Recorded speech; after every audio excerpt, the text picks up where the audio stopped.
Good morning, boys and girls. We are on to chapter 34 in Al Capone Does My Shirts. We are on the same day as the last chapter, which involved the main character, Moose, finding his sister, Natalie, holding hands with a convict. So we're going to find out what's going on with this whole situation. All right, here we go. We stay outside for the longest time, counting and cataloging rocks and shells. Piper and I are Nat's helpers, doing exactly what she tells us to do. I've never known Piper to take orders from anybody before, but she is now. We are a team, and Nat is in charge. When we do finally get home, it's almost dark, and my mother is there. She's in the kitchen frosting a cake. She has made a sign that says, "Happy birthday, Natalie," and curled, and painted long strips of newspaper to make confetti streamers, exactly the ones my mom made last year. "How's my birthday, girl?" my mom asked Natalie. Natalie says nothing. She threads one newspaper streamer through her fingers. "Piper," my mom says, "maybe you'd like to come to Natalie's birthday party." Piper smiles her charm school smile. "I'd love to, Mrs. Flanagan," she says. My heart dips low on my chest. I don't want to have Piper here for Natalie's party. We never invited anyone else. I'm surprised my mom asked her. I look at the cake my mother is frosting, the number 10 on the top, just like every other year. 7 o'clock tonight, right after supper, my mother says. "Shall I invite some of the other kids?" Piper asks. "Oh, no, no, no. Let's keep it small, shall we?" my mom says. Her eyes avoid mine. The smile on her face is the one she uses when parents of an obnoxious piano student ask how he's doing. I go in my room and don't come out until supper, which I wolf down without saying a word and then return to my room. I plan on staying here until the last possible moment, which comes way too soon for me. "Hey, Moose, we're having a party out here," Piper bangs on my bedroom door. She has a present wrapped in funny papers in one hand and a juice jar filled with lemonade in the other.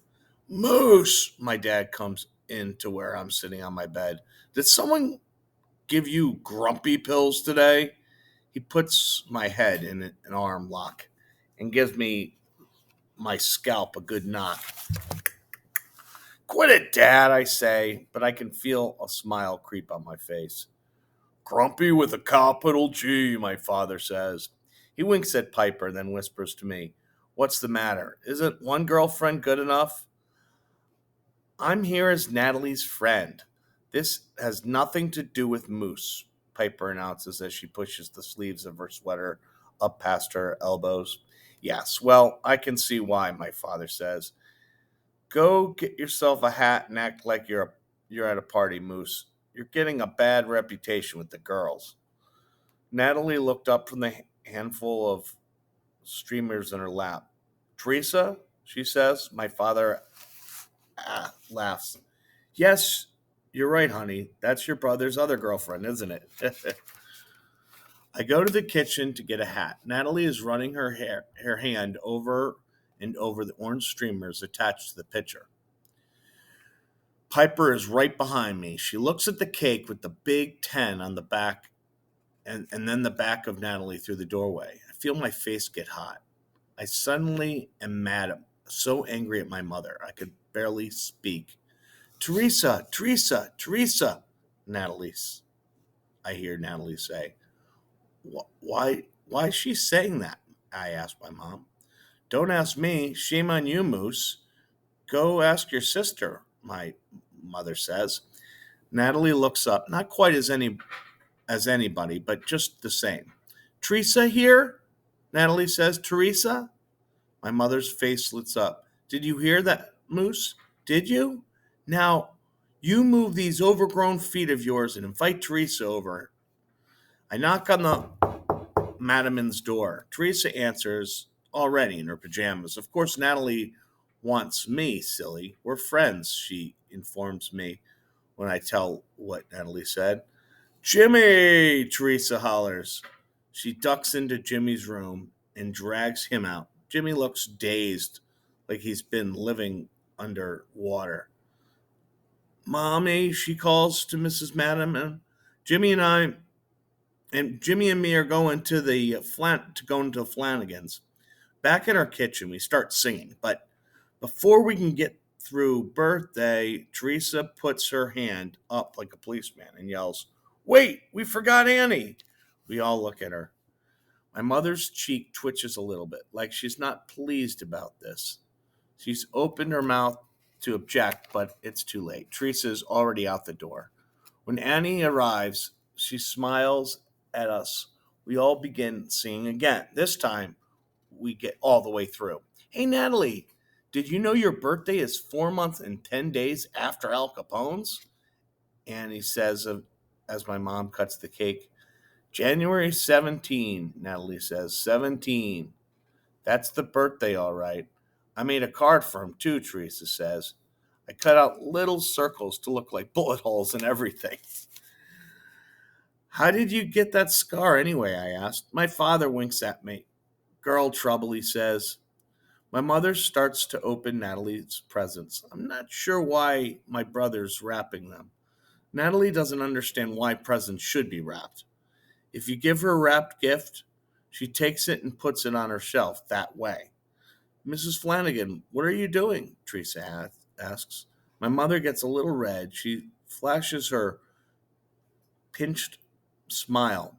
Natalie's doesn't really, I can almost see her searching for the right words, care to open her gifts. Excuse me, Mrs. Flanagan, but that's my job. Teresa snatches the half wrapped present out of my mother's hand and rips the rest of the wrapping off. Oh, my mother says. She and my dad exchange a big smile. My mom moves the presents over to where Teresa is sitting. The first gift is from me. It's a math workbook I got at school from Piper. From Piper, she gets a bag of batons. Thank you, Piper. These will be for later, my mom winks at Piper, that then slips the bag of buttons in her apron pocket. Teresa gives Nats my father's gift, a book about birds with an enormous index. And from my mother, a book bag with Natalie Flanagan, the Esther P. Marinoff School, embroidered on the front. My mother doesn't embroider. I don't think she even knows how. Convicts in the tailor shop, my dad whispers in my ear. The gifts are all unwrapped now, and Natalie is looking at them. She touches each with her fingertips and then sniffles every one. We talk for a while, and when it's time for everyone to leave, my father says, Moose, walk your friends home, please. Or maybe I should say, your harem, he whispers in my ear. Yours and Jimmy's, that is. Give it a rest, Dad, I say. My dad rumples my hair. His eyes are bright and hopeful. We'll all walk together. First, we drop off Jimmy and Teresa, then Annie. Good night, you two, Annie says to me and Piper. I don't like the way she says this. I pull out my shirt collar, which is pinching my neck. We walk up the steep road to Piper's house. It's beautiful out. The blue black night all around. The black water. San Francisco like a bright box of lights. This is the most beautiful place I've ever been. Then I looked at the cell house and the silence. The lights are dim. I don't hear anything except from the deep inside the sound of one metal cup clinking the length of bars and one lone voice calling for help. What's that? I asked, careful not to sound spooked. They do that now and then. Usually it's a bunch of them, and that's the way it in that way it's hard to tell who's doing it. What's the matter? I ask. Who knows, Piper says. When we get to her house, she stops. How old is is she really? She asks. I don't say anything. 15, she says. 16, my voice answers.